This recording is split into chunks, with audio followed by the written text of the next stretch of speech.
Hi there, welcome to my channel. I'm Dr. Carmen McGuinness, and on this channel we discuss things that pertain to relationships of all sorts, including what I call the primary relationship, which is the relationship that we have with ourselves.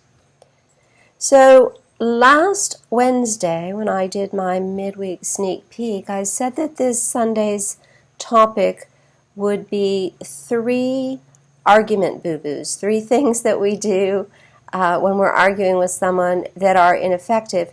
In fact, when I started writing it, I came up with 5. So you get a little bit of bonus today. I am going to make this fairly short and sweet because last week I kept you for 30 minutes. I think it was 29 minutes and 47 seconds or something crazy like that. And I really like to keep these videos at about 15 minutes, which is because that's what most people can manage watching. That's what we have time for these days. That's about how long it takes to make and eat a sandwich, which is one of the things that I do when I watch my YouTube channels that I enjoy so much. So here I am going on, making it even longer than it needs to be.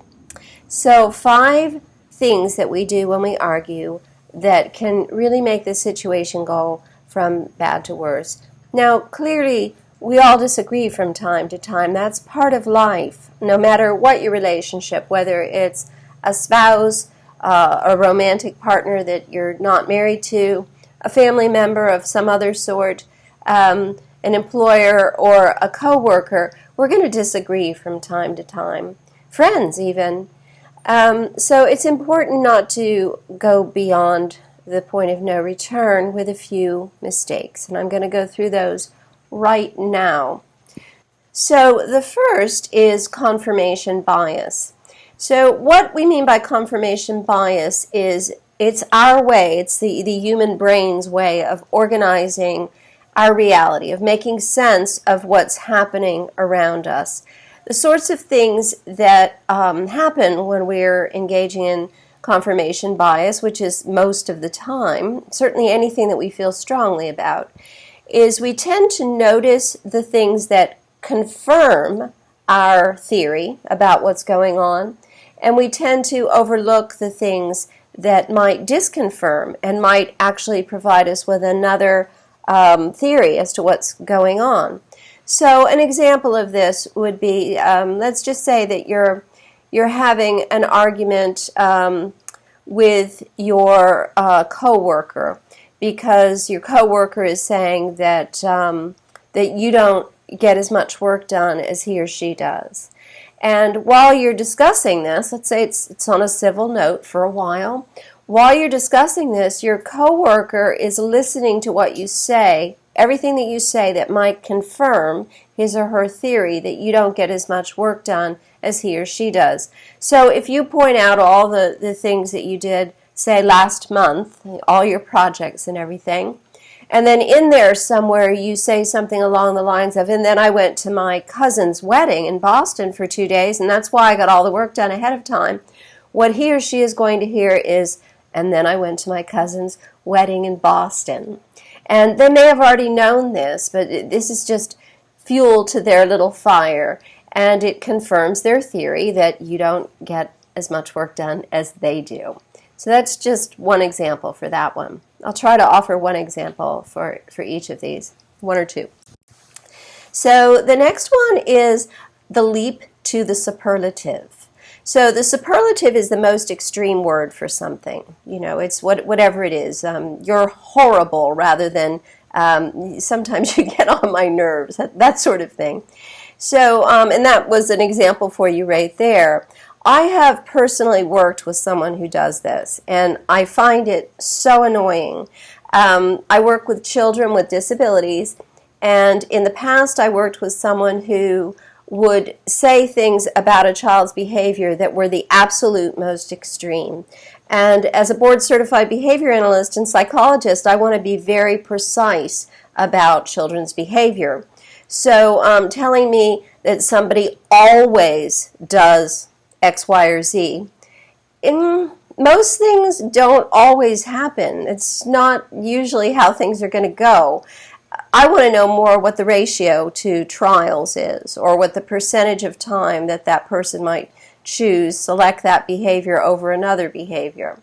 So the leap to the superlative can be very disturbing. And another thing about the leap to superlative is that it affects your credibility when you say things like, he always. And then the other person that you're saying it to, if it's the person you're upset with, is going to just tune you out. They're immediately going to go on the defensive with you because they know they don't always do that thing. So rather than always and any other superlative, I would recommend that you talk about specific examples of when something happened that have been a problem for you.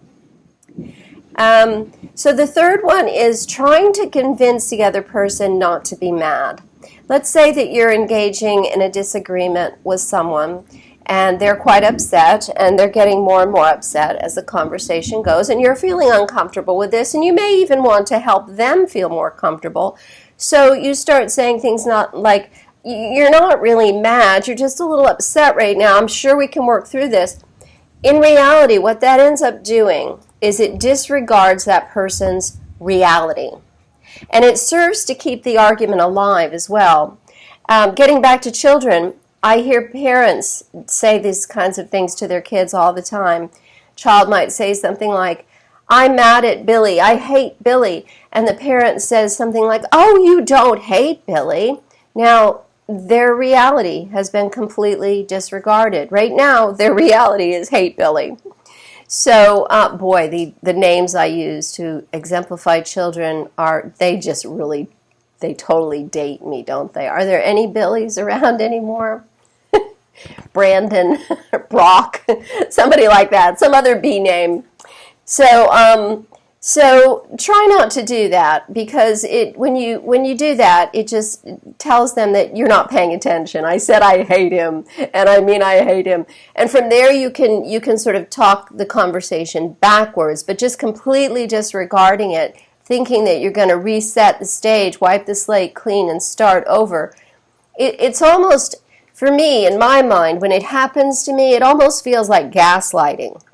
Like, no, what you saw, what you feel, it didn't happen. It didn't go that way. Erase, erase, erase.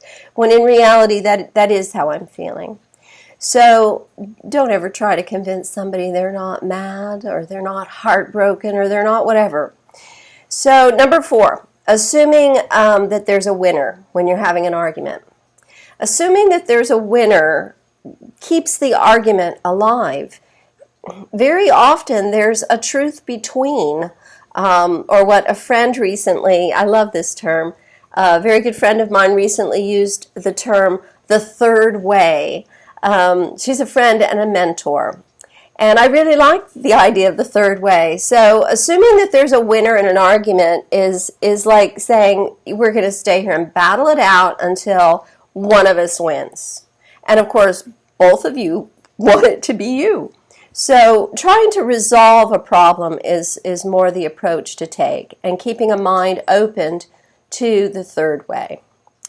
And then the 5th one is the argument to the person rather than the behavior. Try and stick to the facts instead of doing this, and be clear and include the details. So an example of this one would be to say it's your spouse, and your spouse is frequently late when you meet after work for dinner, or to go grocery shopping date, one of my favorites, or something like that. And you say to your spouse, you're so inconsiderate.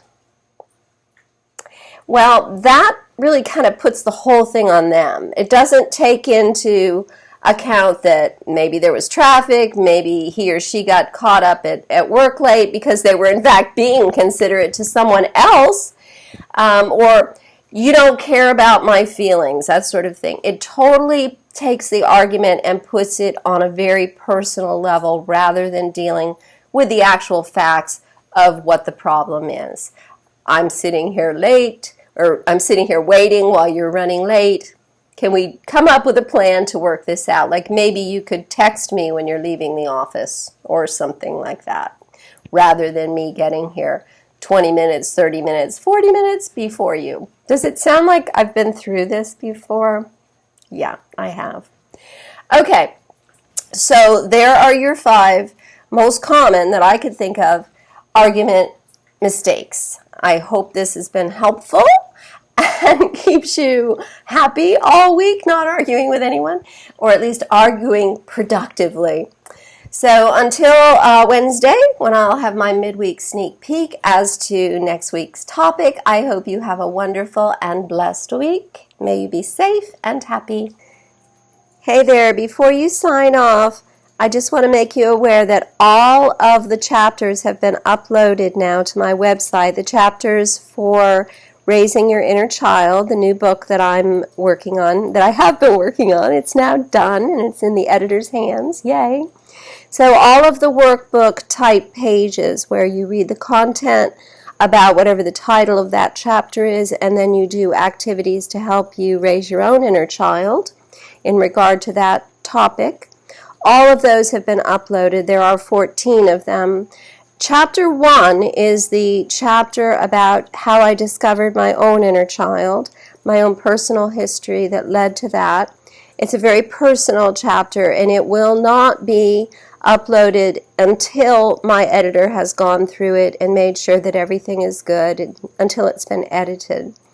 Once that's been done and she's finished the editing, which I believe will be the second week of August, the book will also be available in print form as a workbook, about 100 pages. Until then, you can purchase them for 50 cents a chapter, which is an absolute steal. I'm selling it for that because it's unedited. And hopefully get you started working on all this earlier than you might have to wait if you waited for the printed version. Once you've downloaded it, you can go ahead and print it out and use it as you will. So I hope that's helpful, and as promised, I will see you next Wednesday for my midweek sneak peek. Have a great week.